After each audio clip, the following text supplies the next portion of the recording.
शायद आपको याद हो तो इससे पहले वाली मैंने वीडियो जो बनाई थी इसी पीडीएफ पर बनाई थी और आज एक बार पुनः इसी पीडीएफ पर एक वीडियो और बनने वाला है। बहुत ही शानदार वीडियो जो है राजस्थान के जो प्रमुख संस्कार आते हैं उसके संबंध में। और यहाँ से प्रश्न आपका जो अगर बनता है इस टॉपिक से तो यहाँ से आपको मिल जाएगा, कोई दिक्कत वाली बात नहीं है।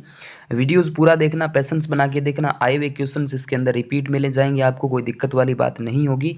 और जो साथी हमारे चैनल से अभी तक नहीं जुड़े हैं तो जरूर जुड़ें, टेलीग्राम चैनल से जुड़ें, फेसबुक पेज पर देख रहे हैं तो फॉलो कर लीजिए, यूट्यूब चैनल को सब्सक्राइब करें। और दो साथी व्हाट्सअप से अभी तक नहीं जुड़े तो व्हाट्सअप नंबर आपके सामने दे रहा हूँ 63 771 75 006। इस नंबर पे आप अपना नाम और जो सिटी है वो मुझे सेंड कर देना, मैं आपका नंबर जो है वो सेव कर लूँगा और आप भी सेव करके रखना। चलिए ज़्यादा वक्त को ख़राब नहीं करेंगे हम। पहला प्रश्न आपकी स्क्रीन पे वन लाइनर प्रश्न है, आपके डीएम यानी दिल और दिमाग में छप जाएंगे। जीवन का प्रथम संस्कार जिसका प्रचलन उत्तर वैदिक काल से हुआ है, बिल्कुल गर्भाधान संस्कार ये प्रथम संस्कार है। गर्भाधान, पुष्वन या पंचमासी, उसके बाद सीमंतोन्नयन। ये जन्म से पहले 3 संस्कार होते हैं, उसके बाद में नामकरण या जातकर्म हो जाता है, जन्मोत्सव। उसके बाद देखिए कौन सा संस्कार शिशु के जन्म के समय किया जाता है, जिसे शिशु को सोने की सलाका में मधु यानी शहद व घी चटाया जाता है, तो जातकर्म संस्कार यानी जन्मोत्सव, जिसे जन्म संस्कार भी कहा जाता है। जन्म के बाद ये पहला संस्कार है जिसे बोलते हैं घुंटी देना। इसी की बात हो रही है यहाँ पर कि घुंटी देना, शिशु को सोने की सलाका में बिठाया जाता है या उसको मतलब जैसे वो चाहे वो माँ की गोद में है चाहे कहीं भी है, उसको मधु यानी शहद और घी जो है वो चटाया जाता है, गुड़ वगैरह यानी घुंटी देना। उसके बाद किस संस्कार का विधान यानी प्रचलन बच्चे को भविष्य में स्वस्थ रखने के उद्देश्य से किया जाता है, बिल्कुल ये अच्छा है, कर्ण भेदन। ऐसा माना जाता है कि इस कर्ण भेदन जब भी होता है या भेद संस्कार, इसकी वजह से ऐसा मानते हैं कि जो रोग प्रतिरोधक क्षमता है वो बनी रहती है, भविष्य में स्वस्थ रहने के लिए रोगों से लड़ने की क्षमता जो है इसमें विकसित की जाती है। शिशु के जन्म से पूर्व कितने संस्कार किए जाते हैं, तो जन्म से पहले की जो संस्कार है वो 3 संस्कार होते हैं। पहला गर्भाधान, दूसरा पुष्वन या पंचमासी, तीसरा सीमंतोन्नयन। ये 3 संस्कार जो है मुख्य रूप से जन्म से पहले किए जाते हैं और जन्म से पहले 3 हैं। और पूरा ये बता दो ऐसे कितने संस्कार है जिसमें मनुष्य के खुद का कोई योगदान नहीं होता, वो आप कमेंट बॉक्स में मुझे ज़रूर बताना। 16 संस्कारों के क्रम में विवाह के बाद कितने संस्कार होते हैं, तो विवाह के बाद में एक ही संस्कार होता है और जिसका नाम अंत्येष्टि है यानी अंतिम है, यानी 16वां संस्कार रह जाता है। ऐसे प्रश्न हैं आपके लिए। उसके बाद संस्कारों का प्रचलन किस काल को माना जाता है, वैदिक काल को। तो संस्कारों का जो प्रचलन है वो वैदिक काल को माना जाता है।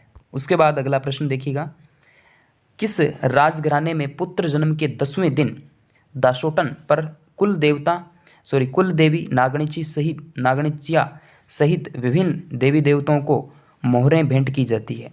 तो जब भी नागणिची माता का मंदिर आ चुका है तो जोधपुर का जो क्षेत्र है उस वाले क्षेत्र में, ठीक है, 10वें दिन। उसके बाद बागड़ क्षेत्र डूंगरपुर बांसवाड़ा में विवाह से संबंधित किस रस्म को टवेलिया या संगपण कहा जाता है, सगाई को। आज है सगाई सुन लड़की के भाई, जरा नाच के तो दिखा, तो टवेलिया या संगपण कहते हैं इस सगाई को। यानी पंडित जी के द्वारा 1 रुपया और जो नारियल देकर है वो रिश्ता यहाँ पर पक्का किया जाता है, यानी सगाई जो है वो पक्की की जाती है। उसके बाद वह संस्कार जो बालक को विद्यारंभ हेतु गुरु के पास ले जाने के समय किया जाता है, यज्ञोपवीत या जनेऊ संस्कार, ठीक है, पुष्करा ब्राह्मणों के अंदर होता है लगभग ये। राजस्थान में प्रचलित मृत्यु भोज को कहते हैं मोसर, कहते हैं क्या कहते हैं, मोसर।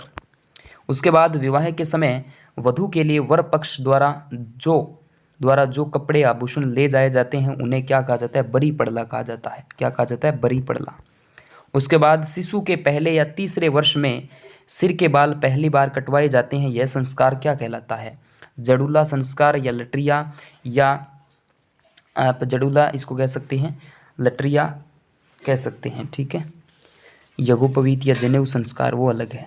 उसके बाद बात करते हैं अगले हमारे प्रश्न पर और वो आ जाता है कुछ इस तरीके से, कौन सा संस्कार मनुष्य के जीवन का अंतिम संस्कार है, 16वां संस्कार अंत्येष्टि माना जाएगा।